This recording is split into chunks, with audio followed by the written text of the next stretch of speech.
탄핵 반대 집회를 주도했던 태극기와 십자가의 동맹을 보면서 자괴감을 느끼는 기독교인들에게 기독교는 민주주의를 싫어하는지 아예 관심이 없는지 아니면 기독교도 민주주의를 지지하는지 답답하고 궁금한 시민들에게 호모 요쿠스의 저자 이병주 변호사가 시원한 질문과 명쾌한 답변을 제시합니다. 박근혜 사태와 기독교의 문제, 기독교인들에게 민주주의는 무엇인가? 도서출판 대장간. 인생을 보고 세상을 보라. 롯데카드 무브컬처 라이프 사진전. 역사에 각인된 기념비적인 순간. 거대한 존재에 맞선 인류의 도전. 어두운 시대를 밝혀낸 20세기의 영웅들. 삶과 역사가 만난 그곳 라이프. 생명이란 이름에 담긴 900만 장의 역사. 롯데카드 무브컬처 라이프 사진전. 예술의 전당. 텍스토머 정품을 꼭 확인하세요. 우리 집 방충망 바꿨어요. 미세벌레 덤벼봐, 먼지 모두 덤벼봐. 촘촘해서 촘촘만, 방충망은 촘촘만. 예쁘고 통풍까지 좋아요. 방충망은 촘촘만. 주식회사 텍스토머. 텍스토머 정품을 꼭 확인하세요. 우리 집 방충망 바꿨어요. 미세벌레 덤벼봐, 먼지 모두 덤벼봐. 촘촘해서 촘촘만, 방충망은 촘촘만. 예쁘고 통풍까지 좋아요. 방충망은 촘촘만. 주식회사 텍스토머. 새벽 2시에 깨어났나? 딱히 고민이 있어서 그런 건 아니다. 새벽 5시에 일어났나? 새벽 6. 아우, 이 인간이 잠도 못 자게 화장실을 들락거려. 남성 활력과 전립선 건강 하루 한 알로도 충분합니다. 소팔메토, 옥타코사놀, 아연, 비타민 A, D, E까지 하루 영양 기준치 100%를 꽉 채운 메가셀 남자의 활력. 지금 바로 인터넷 검색창에 메가셀 남자의 활력을 검색해보세요.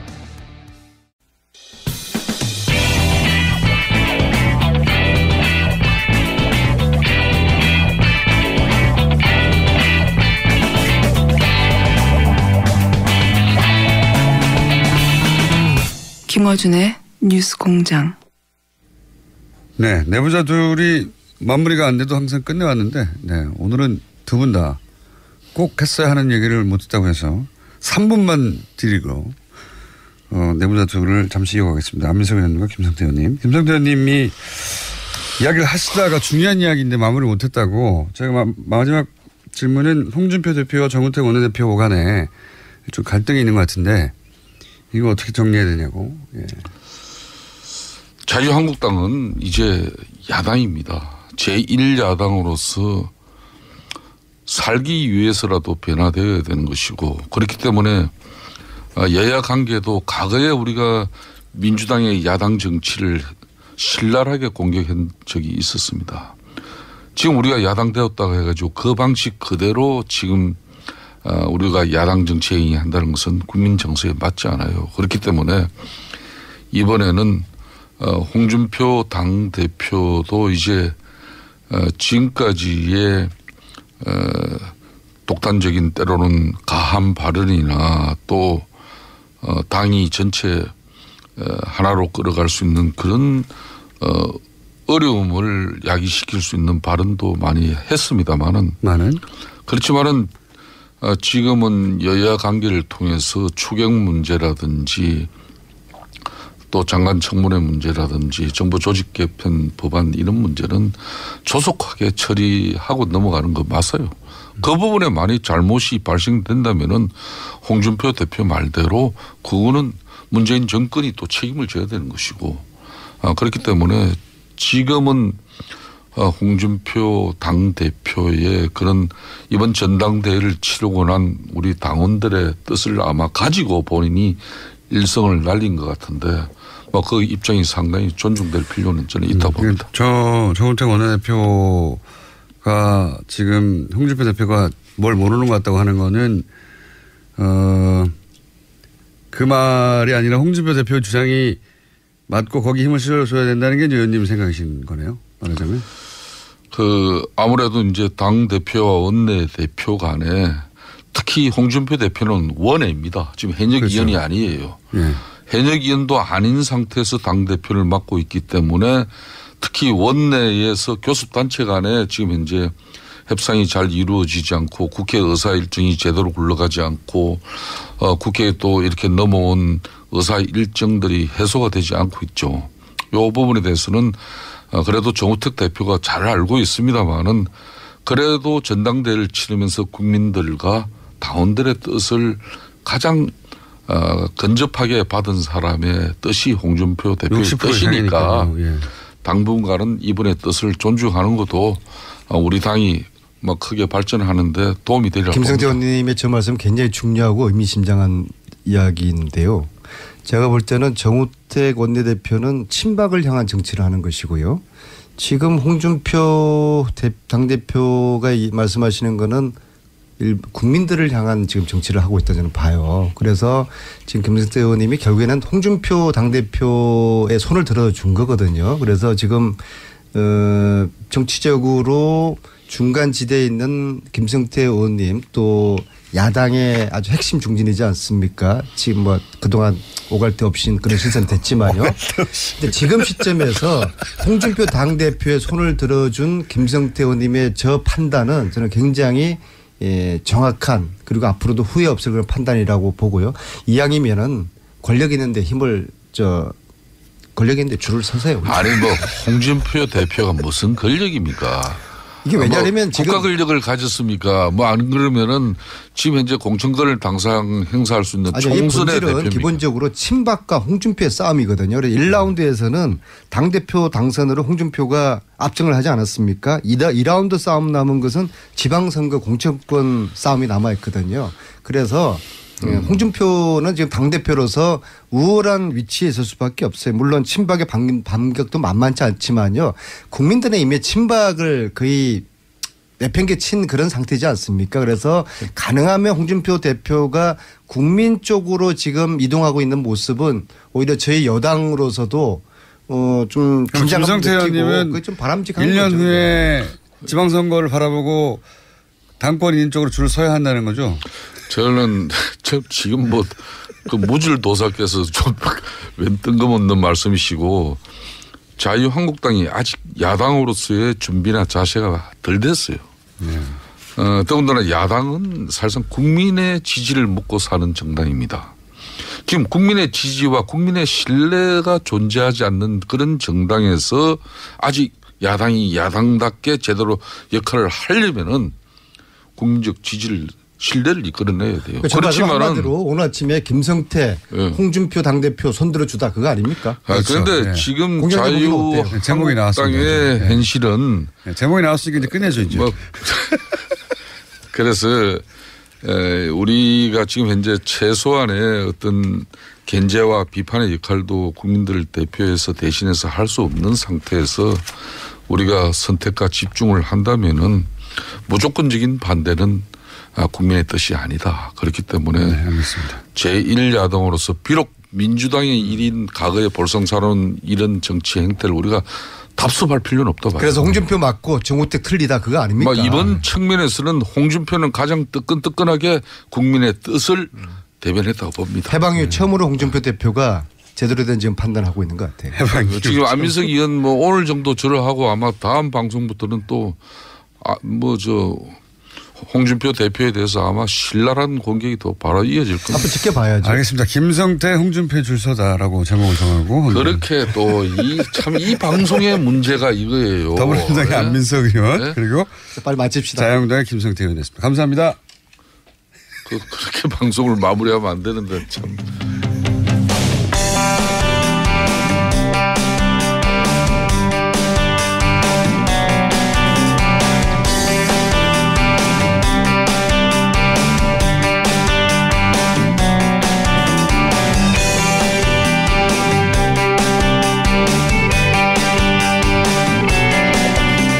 명이 넘는 전국 언론학자들이 KBS, MBC 사장 퇴진과 해직 언론인 복직을 요구하는 성명을 발표했습니다. 네. 언론학자들이 이런 성명을 내는 것은 집단행동에 나서는 것은 이례적인 일인데 이 성명을 주도한 한국예술종합학교 전규찬 교수님 스튜디오에 직접 모셨습니다. 안녕하십니까 교수님. 네. 안녕하십니까. 교수님의 복장으로 굉장히 프리한 복장으로 하셨습니다. 네. 저희 학교에서는 이렇게 입어야지만 학생들이 교수로 이렇게 예. 알고요. 만약에 넥타이를 메고 다니면 혹시 바깥에서 들어온 이상한 사람으로 봅니다. 넥타이까지는 아니시라도 어쨌든 마실 나가는 정도의 복장으로 방송국에 나오셨습니다. 자, 기명으로 보통은 이제 시민단체나 또는 언론 소속 노조가 이런 성명을 많이 발표하는데 교수님들 특히 그중에서 이제 언론을 전공하시는 교수님들이 기명으로 특정 방송사 사장 퇴진하라 하는 요구는 제가 생각하기엔 들어본 적이 없는 것 같은데 왜 기명으로 직접 나서신 겁니까? 사실 뭐 크게 대단한 일은 사실 아니라고 생각합니다. 그동안은 없었죠, 근데.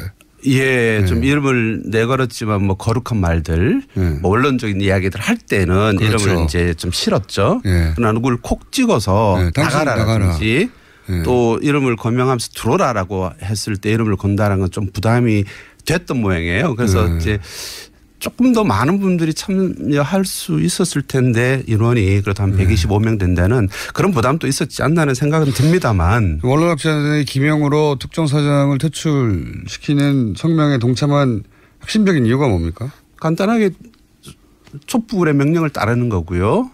이 촛불이 공영방송 언론도 공범이라고 지명했고 그 공범했던 체제에 있고 가장 탑에 있고 그 많은 책임을 지고 있기 때문에 촛불이 혁명의 정신을 쫓아서 촛불이 명령한 언론 자유, 방송 독립을 이루기 위해서는 그 안에 있는 가장 책임 당사자를 내리고 또 책임 있게 그 안에 들어가서 역할할 수 있는 사람들을 들이기 위해서도 그 부분의 변화는 필요하다는 입장이었습니다.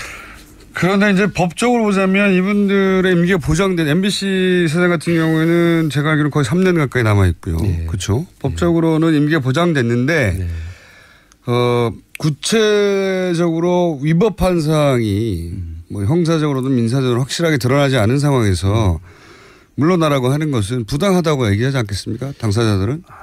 많은 분들이 그래서 그 지난 2008년 정현주 사장 건을 자꾸 비교해서 이야기하는데요. 네. 그러니까 KBS 그러니까 새로운 정권이 들어서고 정권에서 특별히 하자가 없자 정권에서 찍어 누르고 결국은 그렇죠. 이제 물러나게 만들었던 그런 강제로 정권이 공영방송의 사장을 물러나게 한 것과 무엇이 다르냐라고 이제 묻게 되는 거죠. 그것이 기억을 우리가 정확히 해야 되는 거죠. 2008년 때 한번 보시면 KBS 앞에 가스통을 둔 군복 입은 아저씨들이 그렇죠. 출격을 했었습니다. 보도단체들이. 예. 공영방송을 빨갱이 방송이라고 지목했고 정윤주 사장을 따지고 보면 이제 빨갱이 방송의 사장으로 지목했었죠. 그렇게 아래로부터 이제 밀어붙이고 위로부터 이제 찍어서 정윤주 사장을 내몰았던 거죠. 법적 책임도 물었었고. 그렇습니다. 근데 지금은 다르죠. 우리가 언제 뭐 가스통을 들고 우리가 KBS에 가는 거 아니지 않습니까? 그래서 정권이 나서서 찍어서 사장을 내쫓아 보내는 게 아니죠. 우리는 오직 촛불의 명령을 따르고 있을 따름입니다. 그리고 어떤 하자가 있는지 여부는 조사하자는 것이죠. 우리가 진상조사위원회를 국가와 대통령, 국무총리 정 안 되면 문화부가 그 블랙리스트에 대해서 진상조사위원회를 꾸렸듯이 책임 있는 어떤 국가기관에서도 정확히 조사하자. 그래서 하면 우리가 생각했을 때의 그 비리와 부정과 불의는 분명히 다 드러날 것이다. 그래서 저희들은 민주주의 우리가 민주화 체제였던 그런 산물로서 생겨난 그 공영방송 아니겠습니까? 그렇다면 공영방송이 민주화 기능을 다한다라면 정의다.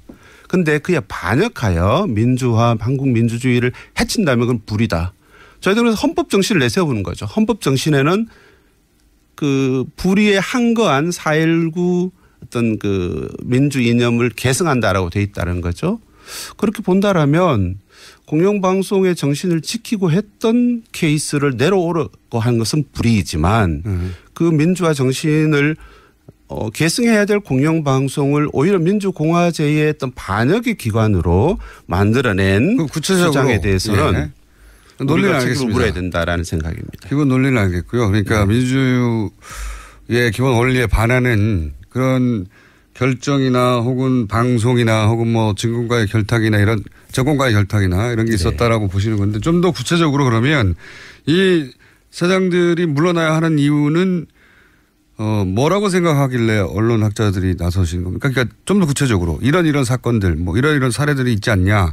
왜냐하면 지금 위원회를 뭐 조사회를 발족시켜서 조사하자고 하는 건 선우가 바뀌었다고 주장할 수 있는 게 문제가 있어서 불법이고 또는 뭐 대단히 위법하고 혹은 뭐 부당하여서 사례가 밝혀졌기 때문에 물러가야 하고 그 디테일한 조사는 추가적으로 뭐 법정에서 밝히든 조사에서 밝히자 하면 되는데 지금은 조사위를 한번 가동한 다음에 그런 게 밝혀지면이라고 하면 선우가 틀렸지 않습니까? 근데 만약에 그렇다면 세월의 경우는 어땠었을까요? 세월의 경우도 똑같지 않았나요?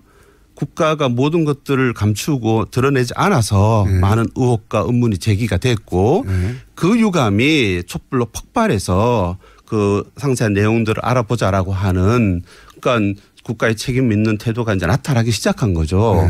그러니까 이명박 박근혜 정권 동안에 근데 국정원이 어떻게 공영방송 탄압에 개입했는지 우리가 어떻게 합니까? 사장이 어떤 명목으로 블랙리스트를 만들어서 출연진 금지를 시켰는지 우리는 사실 모르는 거죠. 그러나 사실은 있었던 거죠. 그리고 최승호라든지 이런 등등의 해직 언론인 아주 정말 유능한 저널리스트들을 어떤 목적으로 해고했는지 그 과정이 이 사장이나 사장했던 그런 판단으로 되는 건지 아니면 정권에 들어왔는지 아니면 뭐 누가 들어왔는지 우리는 모르는 거죠. 뭐 그동안 있었던 그런 불합리한 결정들이나 또는 보도들에 대해서 원인 규명을 해보자고. 원인 규명을 해야 됩니다. 왜 이런 일이 있었는지. 그렇습니다. 그런 차원에서 국가가 정권이 책임 있게 이 국가가 언론과 공영방송 수준에서 최소한 부도가 나버린 부분에 대해서 책임지고 진상규명하라라는 것이고요. 그런 부분에서 지금 사실은 방해를 공작을 하고 있다고 저는 보는 거죠. 공영방송이. 그런 점에서 공영방송이 제대로 이런 부분에서 어떤 규명이라든지 진실의 보도가 가능한 수준으로 하기 위해서도 책임 있는 당사자는 그 언론의 공론의 장으로부터 후퇴하는 게 맞다. 저희들은 그렇게 요구를 하고 명령을 하는 겁니다. 물론 뭐 구체적인 사례들은 예를 들어서 뭐 MBC의 노조나 MBC의 구성 혹은 KBS의 구성원, KBS의 노조로부터 들어야 되겠죠. 구체적인 일을 그분들이 겪었으니까요. 네, 그분들이 뭐 예를 들어서 최근에 KBS 기자 한 270여 명이 말씀하신 대로 KBS 사장, 뭐 이사장 퇴진을 요구하면서 총파업에 들어갔습니다. 네. 어제였나요? 네. 제작거부도 들어갔고 MBC 내에서도 그 직종별로 직제별로 그런 성명과 활동을 한 지가 오래됐죠. 오래돼서 내부적으로는 그런 문제에 대한 공감대가 어느 정도 있는 것 같은데. 맞습니다. 그래서 구체적 사안은 그럼 거기서 들어본다고 치고 그럼 언론학자들이 요구하는 거는 이런 움직임이 있고 실제 문제가 많으니까 가만히 있지 말고 정부는 그러면 조사회를 구성하라. 이게 첫 번째 요구입니까? 예. 우리 4개 내세운 요구 중에 하나인 건 분명하고요. 네.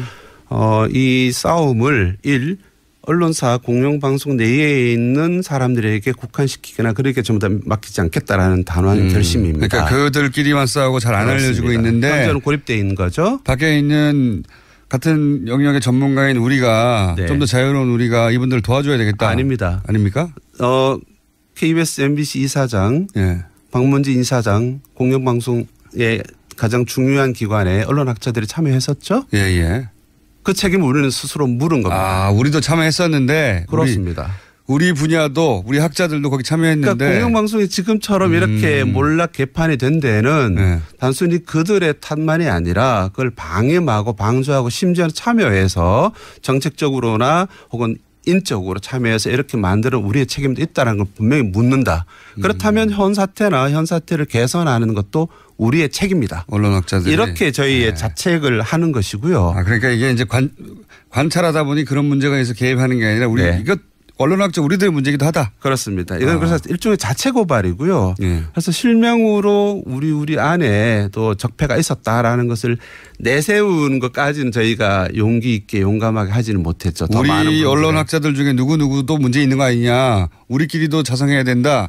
여기까지는 못 하셨다고요? 까지는 익명으로 동료들이다 처리를 보니 했습니다. 좀 더 많은 분들의 이름을 얻기 위해서 불가피하게 했었고요. 그러나 그 부분은 다시 학교로 돌아가서 학교 내에서 학교에서는 비판적인 어떤 그런 다툼과 문제 제기로서 사실 지식인 사회나 학교가 망했지 않습니까? 지난 정권 동안에. 라는 것들을 책임 있는 언론학회에서부터도 시작하자라는 점에서 그 논의를 사실 시작하고 있는데요. 혹시 KBS 기자들 혹은 뭐 MBC PD들 많습니다. 사실 이런 얘기를 하는 분들은 워낙 보도가 제대로 되지 않아서 MBC 내에서 MBC PD들이 그런 얘기를 한다는 걸 MBC가 보도하지 않고요. KBS 기자들이 이런 욕을 한다는 건 KBS가 보도하지 않으니까 맞습니다. 있는지를 모르죠. 있는지를 모르는데 실제로는 아주 부글부글 하는 이야기들이 많습니다. 저희들이 어저께 기자회견 하는데도 카메라가 2개가 떴는데요. 경향신문이 카메라를 띄워서 이제 동영상으로 배포했고요. 하나는 MBC가 떠서 제가 노조위원장에 물어봤습니다. 그래서 무슨 카메라고 하니까 체중 카메라일 가능성이 높다고 했습니다. 카메라. 그러니까 우리가 지금 이렇게 중요하게 문제 제기하는 게 고립되고 사실 MBC 안에 싸우고 있는 많은 목소리들이 완전 이렇게 폐쇄되어 있죠. 그분들하고는 혹시 교류가 있으십니까? 어저께 나와서 뜨거운 눈빛을 사나이들 사이에서 교환을 했었고요. 처음 있는 일입니까? 사나이들만 교환했겠습니까? 여성분들 사실은 오셔서 작가분이나 PD분들 오셔서 저희들과 뜨거운 또 포옹도 했습니다. 처음으로 혹시 언론학자들과 이런 그 공영방송 내 구성원들과 만난 겁니까? 언론학자들은 사실 자존심도 세고 또 부끄러움이나 이런 소박해서요.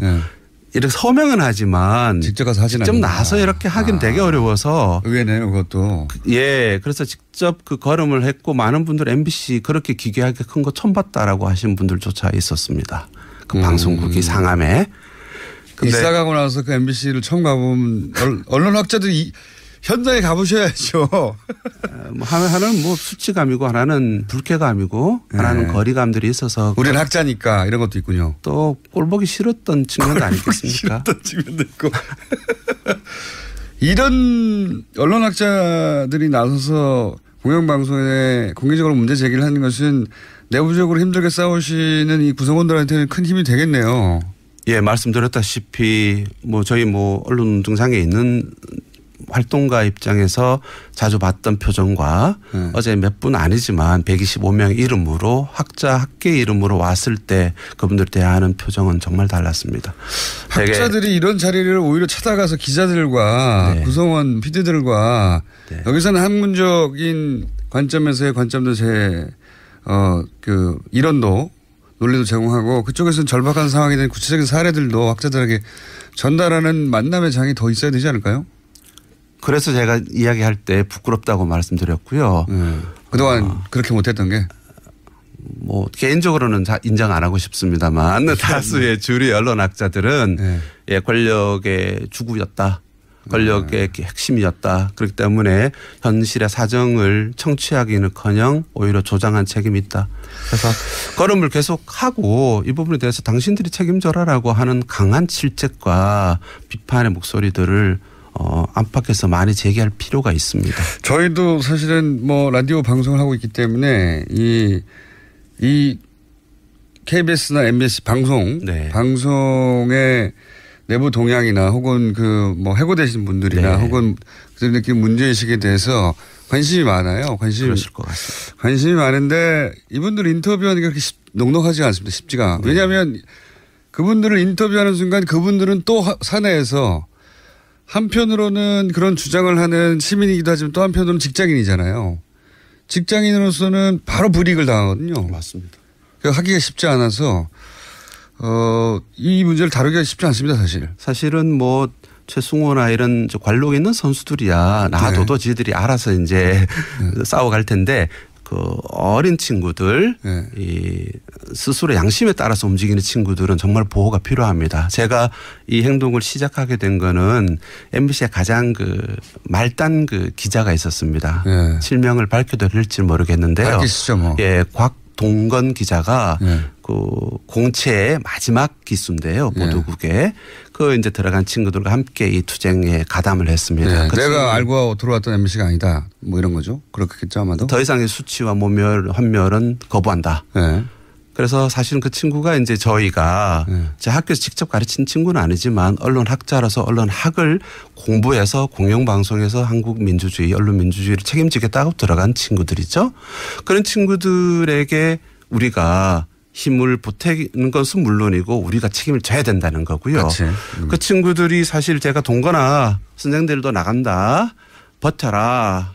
김장겸은 아웃. 박동건은 스테이. 뭐 이런 목청을 냈을 때도 알면서도 그 친구들은 저희들이 갔을 때도 제 1인 시위 때나 우리 기자회견 때 나오지 못합니다. 그렇지만 저희들은 다 아는 거죠. 자, 오늘은 그런 성명이 났다는 소식까지 전하고요. 네. 앞으로 한 번 더 모시면 그때는 뭐 KBS, MBC 그 당사자들, PD 네. 또는 뭐 기자 이런 분들과 함께 다시 한번 이 자리를 마련하고 싶은데 앞으로 계획은 어떠십니까? 하나만 좀 말씀을 좀 짧게 드리죠. 이걸 공영방송에 있는 기자 언론인 문제만으로 우리가 국한시키지 말자라는 거죠. MB 박근혜 기간 동안에 언론과 표현의 자유로 억압받은 많은 민중 대중들이 있습니다. 우리는 뭐 국제적인 지수로도 계속 그렇습니다. 이 문제까지를 언론 탄압 진상조사위원회에서 다루려고 하는 것이고요. 최승호도 그렇게 말했습니다. 해직 언론이 몇 명인지를 자꾸 말하지 말자. 그만큼 고통 많은 사람들과 문제에 대해서 우리가 눈길을 돌리자라고 했고요. 해직된 분들은 상징적인 부분들이고 사실은 남아있는 사람들도 그런 고통이 그렇죠. 많고. 익명에 너무나 많은 그로 인해 피해를 받은 건 국민 다수죠. 그렇습니다. 그래서 저희들은 MBC 뉴스를 안 보게 되는 거 아닙니까? 맞습니다. 안타깝게도. 그렇습니다. 그래서 제가 오면서 생각했는데요. 여기 TBS에서 뉴스 공장이 돌아가지 않습니까? KM에도 뉴스 공장이 돌아가도록 해야 된다. 그래서 저희는 무슨 얘기인지 모르겠지만 하여튼 저한테 유리한 내용인 것 같아서. 지금 공장이 안 돌아가니까요. 그래서 저희들은 글을 KM, KBS, MBC에서도 KBS와 MBC에도 그들의 뉴스의 정상적 뉴스의 공장이 돌아가도록 한다. MBC의 뉴스를 생산하는 뉴스 데스크의 공장 기능이 상실됐다. 그래서 저희가 할 수 있는 거는 뭐 글을 쓰는 거고 이제 가진 입으로 말을 하는 것이겠지만 행동으로도 나선다. 그래서 방통위가 되든 국회가 되든 뭐 청와대 국무총리가 되든 우리의 분명한 의사 학계의 125명의 이름으로 모아진 여론은 적극적으로 이 뜨거운 여름에도 계속 전달하겠다. 이까지는 약속을 드리겠습니다. 알겠습니다. 학자들이 더 많이 동참할수록 그리고 어느 시점에 기자들 그리고 PD들 내부 구성원과 함께 나오실 수 있는 시점쯤에 한 번 더 모시기로 하겠습니다. 꼭 그렇게 해 주십시오. 오늘 말씀 감사합니다. 지금까지 언론 학자들의 성명을 주도한 한국예술종합학교의 전규찬 교수였습니다. 감사합니다. 예, 고맙습니다. 저희 반론기는 항상 열려 있으니까 해당 방송사 측 혹은 뭐 방금 언급하신 국정원의 반론 언제든지 저희가 받습니다. 또 떨어졌어. 너 또 입사 시험 봤어? 아니, 차량용 핸드폰 거치대 말이야. 여러 개 사봤는데 실패의 연속이야. 떨어지고 시야 가리고 운전석에서도 멀고 뭐 좋은 거 없을까? 싼 것만 찾으니까 그렇지. 제대로 된 거 하나 사서 편리하게 쓰는 게 더 낫지. 그런 게 있어? 그럼 있지. 1, 2, 3 할 때 2. 힘 세다 할 때 힘. 2 힘. 2 힘? 2배로 힘이 세다는 건가? 네이버 검색창에 2 힘을 검색해보세요. 100년 이상 살 수 있는 장수 어종, 캐비아를 낳는 어종으로 더욱 유명한 철갑상어. 이 철갑상어를 진액으로 만들었다는데 그 이름하여 사랑어. 오메가3, 필수 아미노산, 각종 미네랄, 콘드로이친 등 100년 장수 철갑상어를 진액으로 한 컵에. 좋다, 좋아. 철갑상어 진액 사랑어. 스테미너가 콸콸콸. 검색창에 사랑어. 오빠, 우리 어디 가는 거야? 정수 가지. 와, 우리 말 타러 가는 거야? 그렇게 좋아? 고민하지 말고 장수로 오세요. 온 가족이 즐기는 승마 체험과 국내 최대 규모의 말역사 체험관 등 장수에는 정말 볼 것, 누릴 것들이 넘쳐난답니다. 말의 심장 소리를 직접 느껴보는 장수에서의 하룬 여행. 장수는 항상 가까이 있습니다. 주말 여행은 장수로. 승마 체험 예약은 063-350-5486.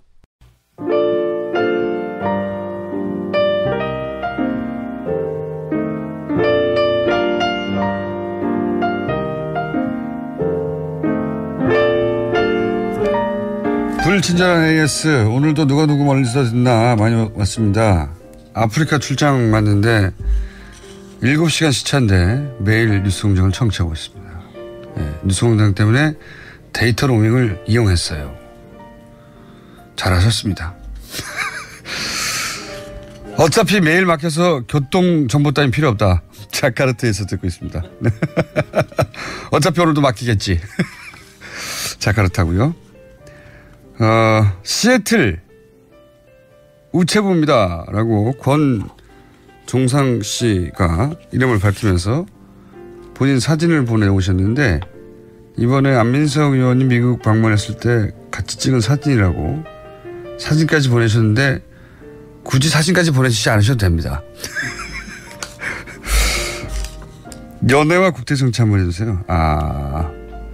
연애와 국제정치. 제가 과거에 윤도현 씨 방송에 잠시 고정으로 나갈 때 연애 상담을 해달라길래 이 엄중한 시국에 어떻게 연애 상담만 하냐고 연애와 국제정치라는 코너를 만들어가지고 국제정치를 약 20초 얘기하고 연애를 20분 얘기한 적이 있습니다.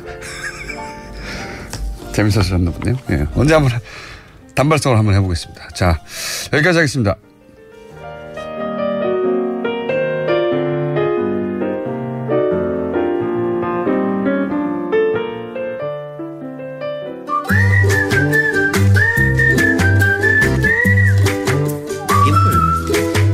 김진애 박사님.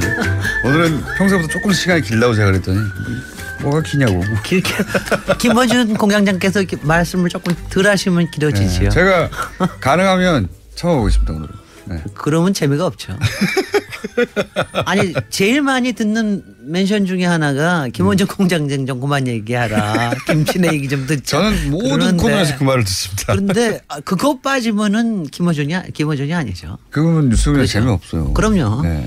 다들 압니다. 그거. 네. 그러니까 너무 우리도 다 감당하고 있습니다. 감당할 만한 수준이에요.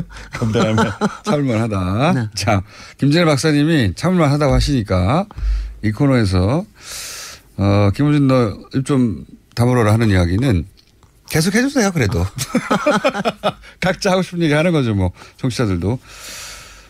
오늘 주제 뭡니까? 오늘 사실은 주제가 없는 날인데요. 주제가 없는 날에 제가 이제 고민을 좀 털어놓으니까 왜 도시 이야기인가, 왜 이 코너가 어떻게 시작이 됐고 지금 사실 이제 10달째 들어가요. 그러니까 예. 이제 온갖 얘기를 했죠. 온갖 얘기를 했고 저 10달째면은 이제 애 하나 난 거거든요. 애 하나 낳는데 야 이거는 이제 어떻게 키워야 되나 말아야 되나 뭐 이런 고민들. 도시 이야기를 주제로 책 내자고 하는 출판사는 없나요? 뭐 한 10군데서 들어왔어요. 그래요? 그래도 안 그래도 제가 지금 출판사들은 제안할 때 컨셉을 제안할 거 아닙니까? 컨셉도 제안하죠. 우리는 컨셉을 모르는데 출판사는 이미 물론이죠. 어떻게 하면 잘 팔리나. 네. 근데 저도 뭐 그런 건 있어요. 이거 공장장 뉴스공장 덕분에 도시에 대한 주제를 좀 책을 좀 많이 팔아볼 수도 있지 않나. 뭐 이런 왜냐하면 제가 여러 종류의 책을 썼는데 저도 뭐 상당히 베스트셀러 작가라고 하는데. 도시에 대한 책은 제가 의무감으로 쓰지만 뭐 얼마 안 나갑니다. 뭐 기껏 나가요. 5만 부 나가는. 사실은 본업은 도시건축가인데. 근데 뭐 실제로 건축 얘기는 조금 더 나가요. 집 얘기나 이런 건 더 나가는데 도시에 대한 얘기는 사실은 이게 안 나가거든요. 그거 안 나간다는 게 이제 바로 뭐겠어요. 별로 관심이 없는 겁니다. 혹은 잘 모르거나요. 아니요. 그러니까 그래서가 아니고 모두의 것이라고 얘기할 때는 별로 관심이 없습니다. 그러니까 도시라고 하는 건 내 거기도 하지만 모두의 것이기 때문에 내가 별로 관심 없어도 돼. 집은 소유할 수 있지만. 집은 내 거지. 그래서 건축에 관심이 있는데 그리고 도시는 내가 소유할 수 없잖아요. 그리고 건축은 뭐 이런 또 환상이 있어요. 좀 멋있어지고 싶지 않아? 뭐 이런 거 있잖아요. 나도 멋있게 살고 싶어. 뭐 이런 거. 내 집은 내 마음대로 할 수 있지만 도시는 내 마음대로 할 수 없으니까요. 그리고 도시가 이제 근데 도시에 이제 여기서는 굉장히 재밌어 하는데 공장장은 이제 음모와 그러니까 도시라고 하는 게 여러 측면이 있는데 권력과 음모가 비리와 이런 게 이제 총체적인 데가 도시 아니에요. 말하자면은. 도시에서 다 일어나니까. 그러니까 도시는 정말 그 죄악의 소굴입니다. 그야말로. 소돔과 고모라. 예. 그런데 이제 그거 얘기를 하는 게 이게 시사 이야기에서는 또 김원준 공장장이 재밌어 하니까 더 재밌을 수가 있는데 이게 책으로 나오면은 재미가 없을 수도 있어요. 제가 그러면 구석에 사진을 넣어서 마치 그래서 제가 제 이야기는 하나도 안 등장하지만 제가 무슨 생각을 다 하고 있냐면은 책 제목으로 김진애의 도시 이야기가 아니라 어중과 진의 도시 이야기를 해볼까? 책을 팔기 위해서. 그러니까 도시에 대한 그러니까 책을 팔기 위해서는 아닙니다. 저는 책은 꽤 팔고 있는 사람이기 때문에 근데 도시에 대한 거를 분들이 그러니까 제가 출판사뿐만이 아니라 굉장히 많은 독자들한테 책 써주세요라고 이제 얘기를 듣고 있는데 문제는 책을 쓰면 이제 안 읽으신다는 거지. 쓸 수는 있으나. 그 다음에 또 하나가 오늘 이제 이 도시 이야기 저거 할 때 왜 이 코너가 그러면 정해졌느냐. 그러니까 저도 그게 궁금했어요. 그러니까 그걸 모를 리가 없다. 방송인도 다 알아요. 작가들도 알아요. 저희 작가들이 기본적으로 박사님의 팬이고요. 그건 물론. 아니 저도 걸크러쉬 된다니까. 팬이고요. 그리고 박사님이 하실 수 있는 이야기는 다른 데서 들을 수 없다. 이런 것도 있고 정치도 하셨고 도시도 이해하시고 그리고 건축도 하시고 뭐 사실 다룰 수 있는 주제가 광범위하다. 라는 데서 출발했죠. 실제로 광범위한 주제를 다뤘어요. 아까도 김어준 공장장은 뜨뜻미지근한 거 알았어요. 저는. 그거는. 아니 거기에 대해서 제가 김진애 박사님이 워낙 박학다시 가시고 분야의 전문가시니까 이런 소리까지 들어가면서 재밌다. 왜냐하면 제가 많은 코너 아이디어들 중에 킬한 것도 많거든요. 그렇겠죠. 그건 싫어라고. 김진애 박사님 그건 재밌겠어. 아니 그런데 이런 태도였어요. 아니 그래서 시작한 건 압니다. 그러니까 김어준 때문에 시작된 게 아니라 우리 작가 중에 한 분이 특히 건축가 나오신 작가분이 한 분이 굉장히 이제 저를 좋아해서 이걸 한번 해보자. 책을 많이 읽어봤고 실제로. 그리고 실제로 그 건축가 작가분이 저 때문에 건축가 선택하신 저 때문에 인생을 베린 저하고는 상관없는 이유예요. 저는 그 이유 때문에 한 건 아니고. 그러니까 건축가 나온 사람들은 굉장히 여러 종류의 일을 하는 사람이 있는데 그중에 이제 방송 작가도 하나 나왔어요. 그래서 이제 왜냐하면 건축이 워낙 또 불황이고 그러니까. 작가된 지 오래됐습니다. 그래서 책을 낸 게 아니고. 아니 근데 그게 굉장히 좋은 겁니다. 저는 오늘 얘기가 막 여러 가지로 갈 것 같긴 한데 건축가를 나온 사람들이 여러 다방면의 일들을 할 수가 있어요. 실제로 건축하는 사람들이 박학다식하고 그러니까 관심이 여기저기 많아요. 그리고 감성과 이성이 발달돼 있고 권력에도 관심 있고 정의에도 관심 있고. 그 평균적으로 그런 면이 좀 있는 것 같아요. 그러니까 왜냐 이 분야 자체가 그리고 기술적인 것도 있고 예술적인 것도 있고. 인문학적 소양이 있어야 좋은 건축가가 되잖아요. 그럼요. 그러니까 이게 이런 겁니다. 그러니까 공간이라고 하는 게 인문학적인 꿈을 공간으로 만들어주는 일이거든요. 그러니까 그거에 대한 이해와 열정이 있지 않으면 토목하고는 좀 다른 성향을 가진 분들이 있어요. 토목은 조금 단순하죠. 그 조금 단순하고 단순하다기보다는 저는 단순하다고 얘는 게 토목은 하여튼 가장 큰 목표가 자연을 이기는 거에 있어요, 사실은. 그러니까 뭐 아주 좋은 토목이라면 자연과 같이 사는 거에 있다 그럴 것 같으면 토목은 좀 자연을 이기는데요. 그렇게 출발한 학문이다. 애초에. 그러니까 건축은 좀 여러 가지 욕망들이 같이 있기 때문에 좀 이제 그런 점이 있죠. 건축학과 중에 철학자도 꽤 있고 이름을 날린 건축학자들은 보면 대부분 자신만의 철학을 건축으로 그 유명한 비트겐슈타인 그 사람은 또 건축가로도 잘 알려져 있습니다. 건축 철학자로도 잘 알려져 있고. 그래서 그런 이야기는 일리 있는 이야기고 그리고 권력도 좋아합니다. 가령 히틀러도 건축과 아트지만 이쪽 하려고 그러다가 건축으로 권력으로 빠지기도 하기도 했고. 그래서 등등의 이런 거를 알긴 하지만 도시 이야기라고 하는 거를 제안을 해서 저도 좀 이상하게 생각을 했어요. 이거 별로 관심들이 없을 텐데. 근데 그래서 실제로는 반응이 아주 뜨겁습니다. 아니 그래서 제가 저는 목표를 어떻게 잡았냐 하면은 애초에 김어준이 관심은 끌자. 김어준이가 재밌어 하면은 코너는 성공이다. 김어준이 관심이 없어 하면은 별로다. 어때 성공했습니까? 그게 맞아요. 맞는 것이 진행자가 재밌어요. 제 이야기도 꼭 제가 아니더라도 진행자가 재밌어야 얘기가 재밌게 오가는 데다가 제가 사실은 딱 그냥 대중적인 수준의 눈높이를 가진 평균적인 사람이거든요. 아니 평균적인 사람은 아니야. 좀 이상한 사람이긴 해. 그냥 호기심이 들면 그걸 끝까지 가보는 게 다를 뿐 호기심의 종류나 방향은 비슷해요. 글쎄요. 그래서 이제 어느 만큼 진행이 되면서 김원영 공장장이 조금 관심이 커지는구나. 아직 뭐 본인이 나서서 하지는 않겠지만 그래도 관심은 생기는구나. 그러고 나니까는 조금 이제 이건 조금은 갈 수 있겠다. 사람들이 자기가 사는 공간에 대한 관심이 있어요. 있는데 그거를 이렇게 풀어서 설명하거나 또는 그게 왜 어떻게 만들어졌는지 혹은 이걸 만드는 과정에서 무슨 비리가 있었는지 총체적인 이야기를 한 군데서 들을 기회가 없죠. 바로 그거예요. 그러니까 저는 사실 도움을 받은 것도 있는데 이쪽이 때문에 저도 처음에 시작할 때는 뭐 공장장도 이거 멋있는 얘기 듣고 싶어 하고 그러는 거 아니야 막 의심하고 그랬잖아요. 근데 보니까 조금 있다가 마침 탄핵이 생겼어요. 탄핵이 생기고 그다음에 대선이 생기고 그러니까 여러 가지 정치 공간에 대한 정치 역학에 대한 굉장히 많이 도시에는 시사도 있고 인문학도 있고 철학도 있고 다 있잖아요. 그 부분에 이제 광장이 들어오고 우리 박근혜 작품인 광장이 들어오고 그러고 나서 이제 대선이 있으니까는 이제 공약 얘기하면서 4대강 얘기도 하고 뭐 이런 얘기하니까 이명박 얘기도 하고 그러니까 이제 사람들이 어머 그래. 그러면서 많이 관심들이 생기신 것 같아요. 그래서 지금은 저도 이제는 김원중 공장장의 관심뿐만이 아니라 청취자분들께서도 꽤 관심들이 좀 생기셨다라는 생각까지는 듣는데 맞습니까? 네. 하고 답을 했다고 하고. 네네. 그러니까 이 코너가 근데 또 유독 여성 청취자들의 반응이 좋다고. 그 이유는 뭘까요? 그건 제가 보기에는 박사님이 가진 캐릭터 때문이라고 봐요. 어떤 캐릭터? 일단 여잔지 남잔지 모르겠는 목소리. 칭찬을 듣고 싶으신 겁니까? 아니요. 칭찬이 아니라 분석을 듣고 싶은 거지.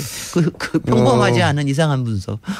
그건 이제 보통 여성 전문가들이 잘 다루지 않은 영역이기도 하고요. 실제. 대부분은 목소리가 처음에 약간 중성적이어서 여성인가 남성인가 헷갈리는 분들도 많고요. 여성인지 알고 나서 매력을 느끼는 분들도 많고요. 내용도 그렇고. 그리고 그 이야기의 전개 방식도 굉장히 여성들이 잘 따라가기 쉽게 보통 남성들이 전문적인 용어 통통 던지고. 맞아요. 그럼 잘난 척하고 끝나거든요. 근데 굉장히 편안하게 이야기가 진행되니까. 그러니까. 그리고 무엇보다도 저하고의 케미가 좋고. 이거 또 끝은 그렇게 나네. 자, 근데 이게 오늘 얘기를 나누다 보니까 결국 오늘 주제를 정하지 못하셔가지고. 사실은 이겁니다. 주제는 사실 정했어요. 다음에 이제 다음번에 이제 제가 여름 특집을 하자고 얘기를 했습니다. 여태까지 도시라고 했지만 도시 이야기는 딱 한 번 뭐 별로 그렇게 많이 안 했습니다. 그래서 제가 여름 특집으로 도시들을 골라서 이제 좀 하자. 그러니까 근데 이제 이러면 다 또 여행 가기 좋은 도시만 다 또 생각을 해서. 그렇죠. 이건 이 코너가 다를 얘기예요. 그래서 그거는 아닐 것 같고. 그래서 이제 저는 또 특색 있게 해야 되니까 좋기는 이제 우리들 주변에 지금 있는 도시들 이게 시사에 올라오는 도시들 그러니까 가령 예컨대 지금 문재인 대통령께서 가신 데가 베를린 아니에요. 베를린 같으면 엄청난 정말 재밌는 도시거든요. 정말 보기 역사도 그렇고 엄청나게 재밌는 도시인데 베를린과 그다음에는 우리 도시를 비교를 한다면 어디하고 비교를 할 수 있을까? 꼭 베를린하고 바로는 아니더라도 가령 저는 베를린 하면 이상하게 생각이 나는 도시는 통영입니다. 통영이요? 통영은 또 노무현 대통령이 그렇게 반한 도시인데 뭐 이제 이런 얘기를 이렇게 페어를 섞어가면서 얘기를 하고 싶은데 해외에 지금 화제가 된 도시와 우리의 도시를 섞어서 어떤 점에서 도시 건축가로서 유사한 점이 있다고 보느냐. 근데 뭐 유사한 점이라고 하고 다들 일단 시사로에서 관심 있는 거로 하고요. 그런데 이제 이거를 한 군데서 다루려고 그러면은 18분 가지고는 도저히 부족해요. 그래서 이제 뭐 하나씩. 18분. 자, 그렇다고 22분 달라는 소리 안 할 테니 걱정하지 마십시오. 그래서 이제 하나씩 다음 주에는 베를린하고 그 다음에는. 18분 동안 나라의 운명도 다 얘기하고 다 해야 되겠죠. 그리고 그 다음에 통영 얘기하고 뭐 이런 식으로 제가 이제 몇 개를 여름에는 좀 그렇게 가보려고 그럽니다. 여름에 가서 그렇게 하면 그러면은. 좋은 사항이 있습니다. 그렇게 앞으로 코너에 대해서 말씀하시는 거라면 저는 항상 많은 분야에 관심이 있는데 실제로 호기심 많아요. 저는 궁금하면 꼭 예를 들면 어느 나라 궁금하면 그 나라 가봐야 되고 누가 궁금하면 그 사람을 만나봐야 되고 누가 시키지도 않았는데 그래요. 그런데 세상에 너무 많은 분야가 있기 때문에 다 알 수가 없잖아요. 그런데 이 건축이나 혹은 도시 분야에 있어서 내가 어디 가가지고 아는 척 할 만큼의 얕은 지식이지만 얕지만 얕다기보다는 폭이 좁은 지식이지만 굉장히 깊이 있는 거 있지 않습니까? 주문도 많어. 하여튼 이런 거 있잖아요. 예를 들어서 와인 얘기를 하면 와인 그거 어떻게 합니까? 그 오랜 역사와 그 라벨들을 모르니까 포기하게 되는데 5분 이내에 아는 척하는 매뉴얼 같은 거 있어요. 그거 있어요. 그거는요. 예를 들어서 여자를 꼬실 수 있는 거, 남자 꼬실 수 있는 거 있어요. 와인 자기가 좋아하는 건축가 얘기하는데 남자 꼬시는 거하고 여자 꼬시는 거 완전히 다릅니다. 아 그래요? 네, 완전히 다릅니다. 그거 중요한 정보. 굉장히 중요한 거. 그런 거 말이죠. 여름 특집으로 그런 거. 그러니까 여자한테 얘기할 때 제가 아까 얘기해서 제가 여자기 때문에 이걸 끌고 나가는 게 있다고 그러는 게 뭐냐면 이게 호기심이거든요. 네. 그러니까 호기심을 나의 삶에서부터 출발을 해가지고 오늘 안 하고 시간이 없어요. 근데 안 해줄 거야. 그렇게 몰래 가르쳐 줄 거야. 짧은 시간 내에 어디 가서 아는 척할 수 있는 예를 들어서 와인이다 그러면 사람 이름 하나, 와인 브랜드 2개 뭐 이렇게 해가지고 그거 알아? 그거 너무 이렇게 통속적인 주문이나 하고 말이죠. 도시는 사실은 굉장히 여러 가지 얘기가 있습니다. 그 안에 건축도 담고 있고 집도 담고 있고 역사도 정치제도도 있고 정치도 있고 시세도 있고 그다음에 정말 이 비리와 음모에 관련된 것도 있고 여러 가지 우리 생활에 관련된 것도 있고 우리 지난번에 왜 화장실 얘기하니까 얼마나 신나하십니까? 그러니까 그런 것처럼 그러니까 이 얘기는 무궁무진하니까 여름 특집으로 그러니까 제가 여름 특집으로 하고 김원준 공장장이 잘릴 때까지 할게요. 10분 만에 파악할 수 있는 여름 특집으로 파악할 수 있는 10분 만에 아는 척할 수 있는 아는 척 매뉴얼. 네. 네. 아는 척 도시에 매뉴얼. 대한 아는 척 매뉴얼 네. 한 두세 번만 해주세요. 도시와 건축에 대해서. 글쎄. 건축 얘기 나오면 이게 어디서부터 접근해야 될지 모르고 건축도 너무 많고 유명한 것도 너무 많잖아요. 근데 그중에 한 2가지, 3가지 더 많이 외울 수는 없거든요. 네. 2가지, 3가지 정도만 알고 그걸 상대방과의 대화 중에서 너무 많이 아는 사람처럼 보일 수 있는 기술. 너무 많이 아는 사람처럼 보이는 기술. 근데 너무 많이 아는 사람은요. 네. 별로 매력 없습니다. 그러니까 2-3가지만 얘기하고. 좀 맛깔지다. 이 사람 좀 뭔가 더 있을 것 같은데? 이런 거. 빙산의 팀만. 빙산의 팀. 근데 고급스러운 걸로. 네. 그런 걸로 좀 준비해 주시면. 저거 하고 도시 이야기는 책 쓰는 거는 제가 하여튼 7월 달 중에 이거 여름 특집 하면서 열심히 고민해가지고 또 생각을 해봐야겠습니다. 자, 다음 시간에 그러면은 도시 건축에 대한 아는 척 매뉴얼 시작하겠습니다. 김재래 박사님이었습니다. 감사합니다. 안녕.